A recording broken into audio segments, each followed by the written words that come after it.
नमस्कार, मैं हूं मदन राज और आप देख रहे हैं राज तक न्यूज। आपको बता दें कि हमारे साथ हैं प्रेम प्रकाश सहाय जी हैं, पूर्व सब इंस्पेक्टर रह चुके हैं सीआईएसएफ में। और बात करेंगे तो सहाय साहब ऐसी बात खासियत है कि 11 साल की नौकरी छोड़ दी। और क्यों छोड़ दिए, इनसे खुद बात करेंगे कि सहाय साहब जब 11 साल अभी नौकरी आपकी बाकी थी तो क्यों छोड़ के चले आए आप। और सबसे बड़ी बात है कि सहाय साहब के घर पर हम लोग मौजूद हैं, तो इन्हीं से बात करते हैं। तो सहायक साहब, आज राज तक न्यूज़ चैनल में आपका स्वागत है। नमस्कार। सबसे पहले तो आपको बहुत बहुत धन्यवाद कि आप लोगों के ऊपर देखिए, आप लोग चौथे स्तंभ कहे जाते हैं। तो शायद हमारा कहने का मतलब सवाल ये है कि आप 11 साल की नौकरी ही बीच में छोड़ के चले गए, यानी 11 साल बाकी था तभी चल दिया आप। तो क्या सोचकर नौकरी छोड़ दिया आपको? देखिए, हमारे समाज में तमाम महापुरुष लोग जन्म लेते आए हैं। जैसे माननीय कांसीराम साहब हो गए, बाबा साहब हो गए, ज्योतिबा फुले हो गए, छत्रपति साहू जी महाराज हो गए।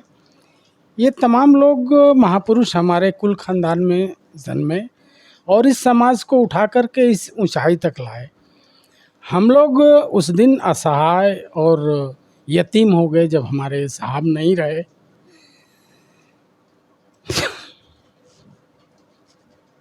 चलिए ठीक है, मैं समझ रहा हूँ। हमारे कहने का मतलब ये है कि आप नौकरी की 11 साल किए भी, उसके बाद आप सामाजिक कार्य में लपट गए हैं। तो क्या सोचकर आप सामाजिक कार्य में लग गए, जैसे कि आपके Ambedkar right party of India, आप इसमें शामिल हैं या उत्तर प्रदेश के प्रभारी हैं। तो क्या सोचकर इसमें आगे कि नहीं, अब तो नौकरी मैं कर लिया हूँ सब में, मैं समाज की सेवा करूँगा? सारे लोग अगर अपना परिवार चलाएंगे तो बाबा साहब डॉक्टर भीमराव हों या माननीय कांसीराम साहब हों, छत्रपति साहू जी महाराज रजवाड़े खानदान से थे, ये लोग समाज के लिए क्यों आगे आए? इनसे हम लोगों को सीखना चाहिए, ना कि आरक्षण के बल पे नौकरी लेके।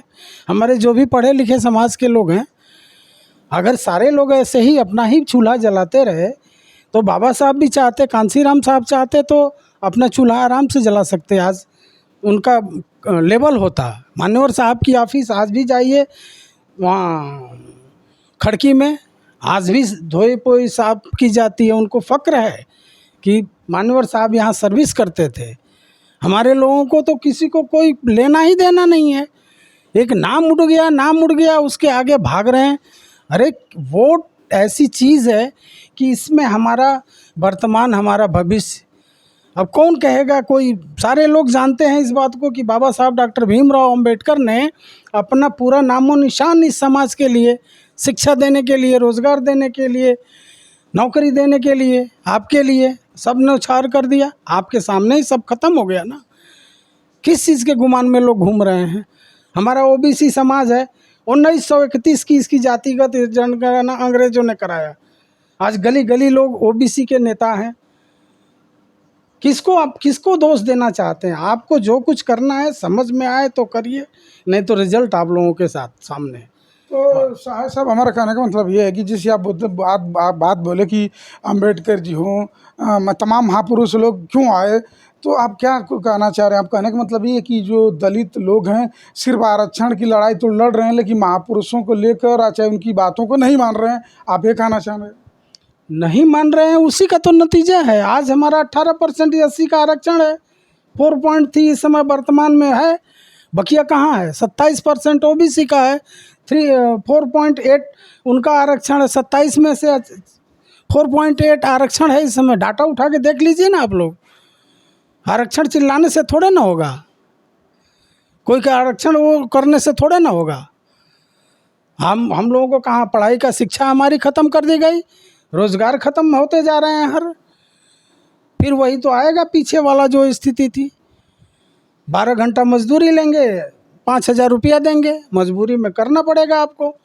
या नहीं है कोई लीडर ऐसा? कोई, मैं तो चैलेंज करके कहता हूँ, किसी को लेबर एक्ट, फैक्ट्री एक्ट की जानकारी है? कोई फैक्ट्री एक्ट प्राइवेट सेक्टर में लगवा देगा?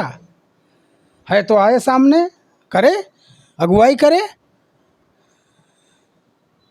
तो सिपाही जी, हमारा सवाल अगला ये है कि आप जैसे बात बोले कि बस लेके ऐसे लोग चल रहे हैं, दलितों का भला नहीं हो रहा है, तो मान लीजिए कि दलितों के नेता बसपा सुप्रीमो पूर्व मुख्यमंत्री बहन जी को कहा गया, और उसके बाद नया नया चेहरा चंद्रशेखर रावण जी का आ रहा है।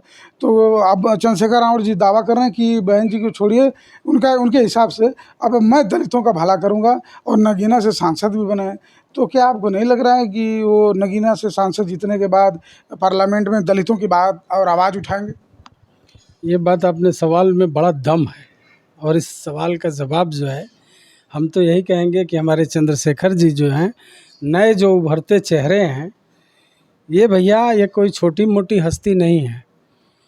भारत जैसे देश का संविधान डॉक्टर BR अम्बेडकर और 7 खास मेंबर लोग और 299 मेंबर्स मिल कर के रचे, तो इनके लिए एक स्पेशल संविधान लिखा गया।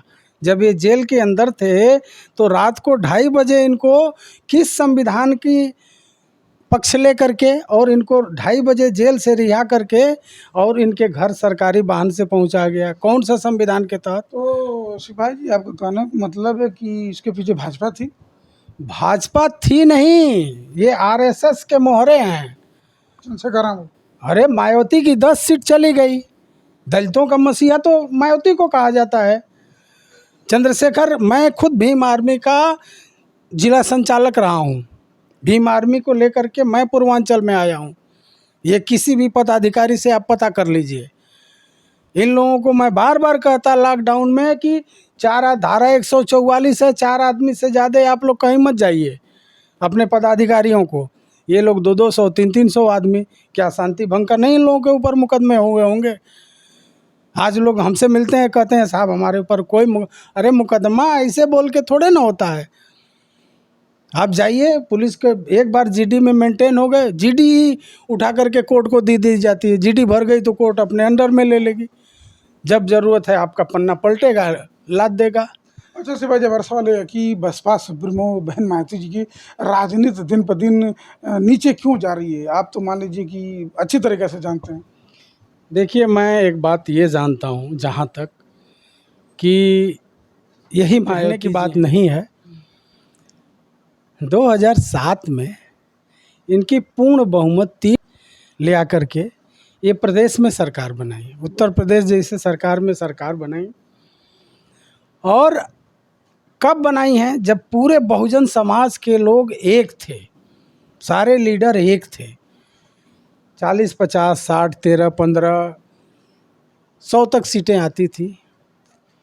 और मुझे इस बात का जवाब दें मायावती जी की मायावती जी अपने वोटरों के बदौलत हैं कि EVM के बदौलत हैं? 2007 में जो CM बनी हैं, EVM के बदौलत बनी हैं। जब सारे बिरादरियां अलग अलग अपनी पार्टी बना ली तो पास आई कहाँ से? ये तो खुद EVM प्रोडक्ट है। मायावती जी आइए कह दें, आप ये साबित करें, आए पब्लिक में आए, इनको आना पड़ेगा। मानव अधिकार ये कहता है कि किसी भी व्यक्ति, मरे हुए व्यक्ति को अंतिम संस्कार उसके घर वालों का अधिकार होता है। मान्यवर साहब के क्या ऐसा हुआ? तो क्या अभी आरोप लगा रहे हैं कि लोग कहते थे कि कांसीराम जी को बंधक बनाया गया था? अभी यही बात कहना चाह रहे हैं? भाई 3 साल तक उनको कौन सी बीमारी थी? ये मायावती जी आए, जनता उनको आप मसीहा मानती है, जनता में आके जवाब दें। मेरे जैसे लोग सवाल कर रहे हैं और हम लोग डरने वाले नहीं है। BSP को हम लोगों ने खड़ा किया है। तो सिपाही जी, इसके पीछे रीजन क्या रहा होगा कि बहन जी कहते थे लोग, मैं तो देखा नहीं हूँ, कि कांसीराम जी से किसी को मिलने नहीं दिया जा रहा था। तो आखिर क्यों मायावती जी क्यों ऐसा चाह रहे होंगे? देखिए, मनुवाद सारे लोग चिल्लाते हैं।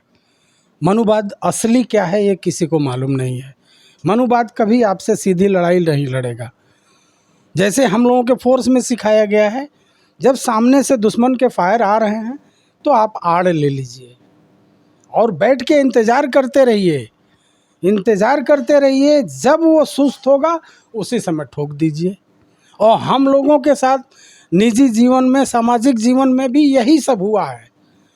मान्यवर साहब अगर आज रहते, और वो तो हम पूरा का पूरा ठिकरा मिस्टर रघुवीर यादव, रघुवीर बौद्ध हैं, एक रघुवीर बौद्ध जी, आप लोग कभी YouTube पे जाके उनका वीडियो देखिए, 20 साल तक ये उनके घर में रही हैं, उनका नमक खाई हैं।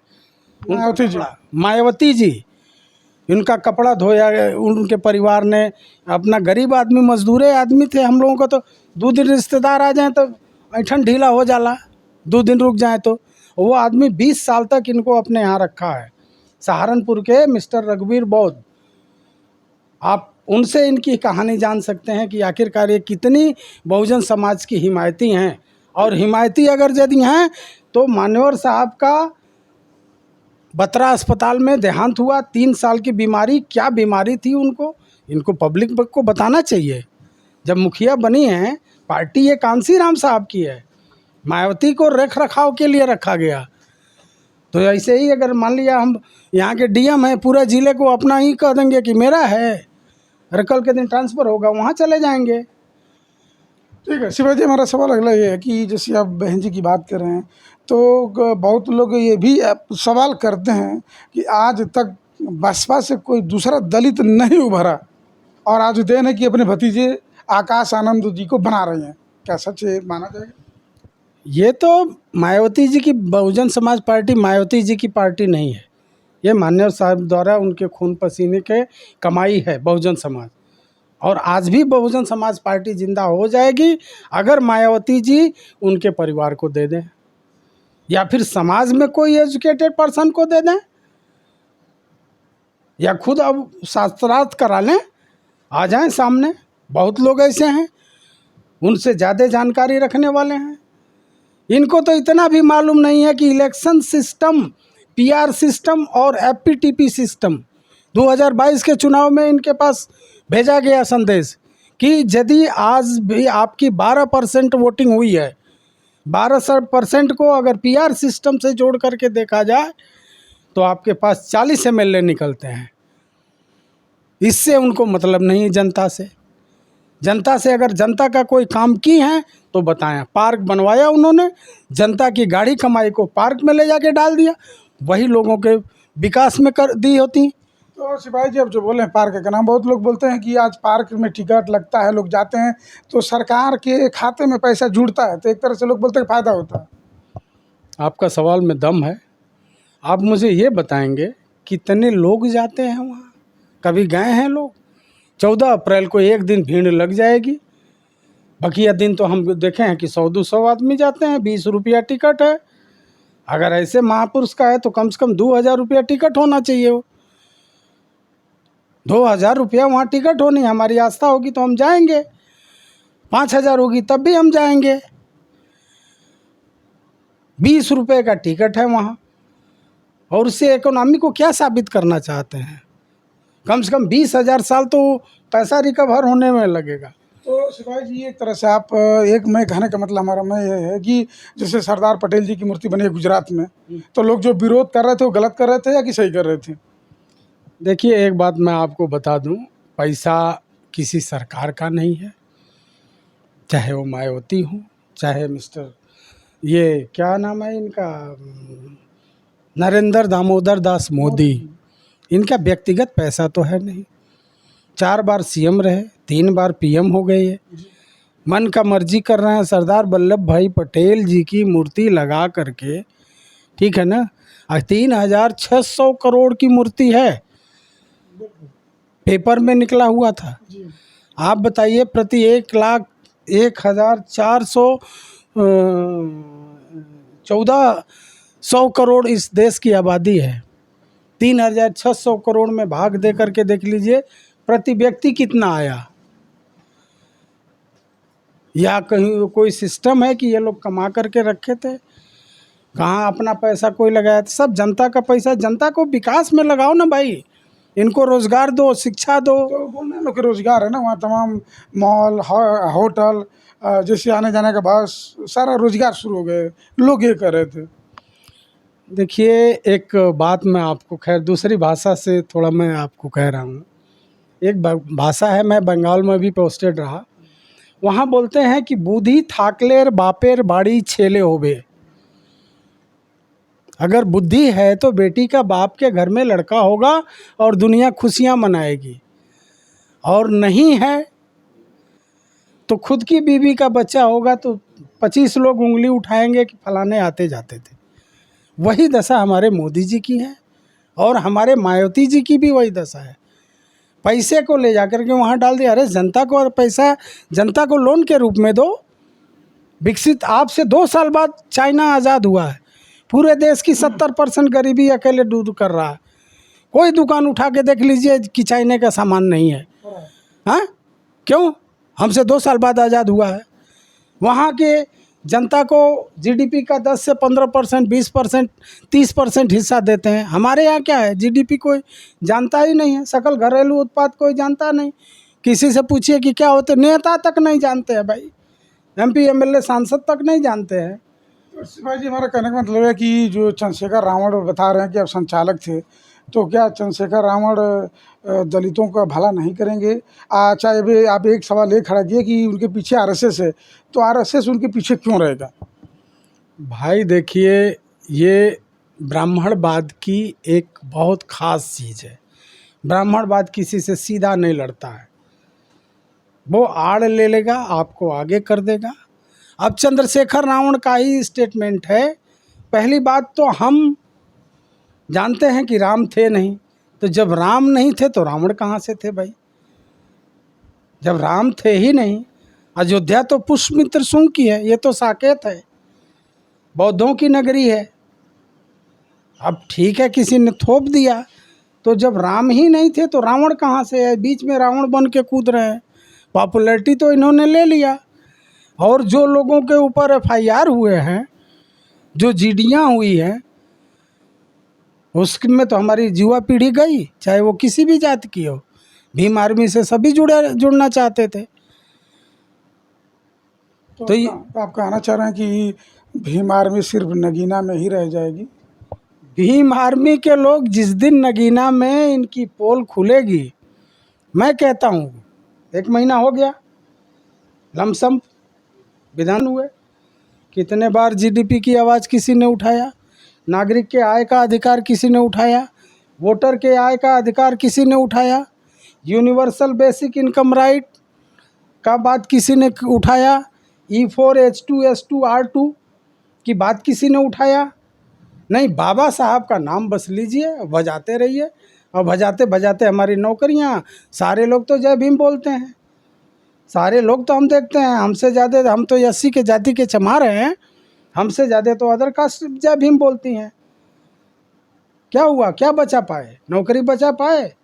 और ये नहीं हम कह सकते कि हम अंधे थे, गूंगे थे, बहरे थे, ये थे वो। हमारे 10 सांसद थे, हमारी मुखिया मायावती यहाँ मौजूद थी, उनकी मौजूदगी में हम लोगों की नौकरी और रोज़गार गया है, शिक्षा गया है, और इसका जवाब देना पड़ेगा। तो ठीक है सिपाही जी, हमारे कहने का मतलब सवाल एक ये हम पे पूछ रहा हूँ कि जब चंद्रशेखर रावण चुनाव जीते तो एक पत्र जारी किए वो लोग, मैं देखा तो सोशल मीडिया पर, शायद उनके प्रदेश अध्यक्ष था, उस पर यह लिखा हुआ था कि यानी नगीना के सांसद से मिलने के लिए पहले अनुमति लेना पड़ेगा, और वही रावण बोलते थे कि दरवाज़ा खुला है हमेशा। तो फिर लेटर लिखने की क्यों जरूरत पड़ गई? देखिए, ये समय है, इसको इसी को समय कहा जाता है। यानी बदल गए जीतने के बाद? जीतने के बाद नहीं भाई साहब। आप देखे हैं, एक डॉग देखे हैं? डॉग हैंडलर होता है। हमारे यहाँ गाज़ियाबाद में इसका कॉलेज चलता था, तो डॉग हैंडलर होता है।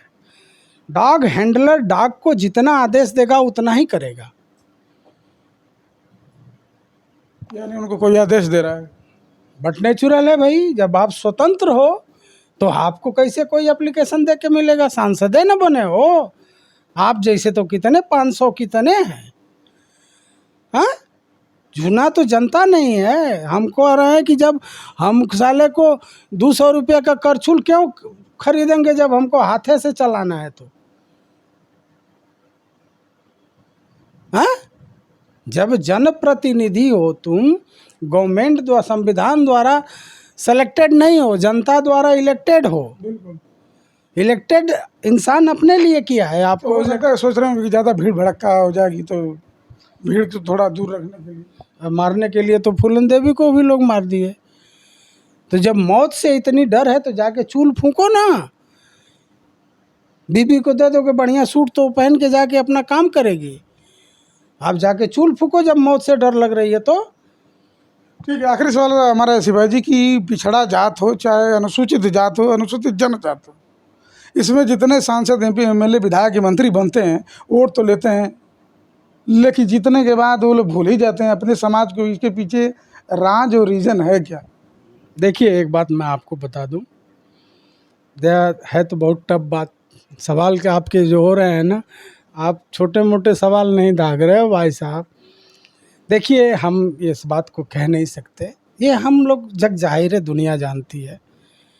जब स्त्री और पुरुष की शादी होती है वहीं से सृष्टि का निर्माण होता है। कल की सृष्टि हमारे बाप दादाओं ने किया, आज हम लोग कर रहे हैं, आगे हमारे बेटी बेटा करेंगे। इसी में आप देखते होंगे कि या तो पैदा होने वाली संतानें या तो लड़का होता है और या तो लड़की होती है, दो ही होते हैं ना। मगर हम लोग इस बात को भूल जाते हैं कि छक्के भी हमारे इंसानों के बीच की औलाद है, और ये जो समाज का काम नहीं करके दे रहे हैं, मतलब प्रोडक्शन उनसे होगा नहीं, तो ये छक्कों का भी अपमान कर रहे हैं। जबकि बहुत रिस्पेक्टेड वर्ड है ये, बहुत किन्नर जो है रिस्पेक्टेड वर्ड है, तो वो तो बेचारे उनकी सृष्टि ने उनके साथ वो किया। मगर ये तो अब इनको क्या कहा जाए, इतने चुन करके SC ST OBC, इससे बढ़िया तो तुम लोग ट्रेनों में जाकर के चंदा मांगो, भीख मांगो, गेटअप ओटअप तैयार करके। क्या ज़रूरत है लोकसभा विधानसभा जाने का? हम समझते हैं ऐसा नहीं होना चाहिए। गए हो तो लड़ो। सिपाही अगर चुन के जाता है, सेलेक्ट होकर के जाता है, तो जब लड़ाई लड़ेगी तो घर में चला आएगा, तो साले को तनख्वाह देने से क्या फ़ायदा है? क्यों देना है उसको सुख सुविधा भाई, जनता के टैक्स का? हैं? कोर्ट मार्शल सुने हैं, इसी तरह इन लोगों का भी कोर्ट मार्शल होना चाहिए। जब भाई आप इनके क्षेत्र की जनता, सांसद के, विधायक के अगर यदि वो असंतुष्ट है तो इनके ऊपर कार्रवाई होनी चाहिए। ऐसे संविधान में प्रावधान लाना चाहिए, या फिर जनता जिस दिन गरमाएगी तो नगीना का पगीना निकाल देगी इन लोगों का। यानी नगीना अंगूठी से बाहर हो जाएगा। हाँ, नगीना का वही अंगूठी से बाहर हो जाएगा। और जब ये लोग अगर नहीं सुधरेंगे, अब अंतिम चल रहा है, अंतिम हर चीज़ का होता है, अंत हर चीज़ का होता है। ये कोई कह दे कि पहाड़ है तो वो पूरी वो कायनात रहेगा नहीं, पेड़ है वो रहेगा नहीं, हर चीज़ का अंत होता है। समय आ जाएगा जिस दिन इनका, इन लोगों की बहुत बुरी दशा होगी। चलिए ठीक है, बताते हैं। ये थे प्रेम प्रकाश, पुरुष CISF सब इंस्पेक्टर हैं। इनका कहना कि बसपा की सरकार में ही नौकरी गई, और जो नगीना से सांसद हैं, जनता कभी भी अंगूठी से बाहर कर देगी। और आखिरी सवाल इनका है कि जो अपने शब्दों से कहे कि पिछड़े चाहे अनुसूचित के सांसद, विधायक, MP MLA बन के जाते हैं, वोट तो लेते हैं, जब वोट लेने के टाइम आएगा तो पिछड़ा दलित सब कुछ घोषित कर देंगे और जीतते ही बदल जाते हैं। तो आपकी क्या राय कमेंट बॉक्स में जरूर लिखिए। ऐसे खबरों के लिए राज तक न्यूज़ चैनल देखते रहिए।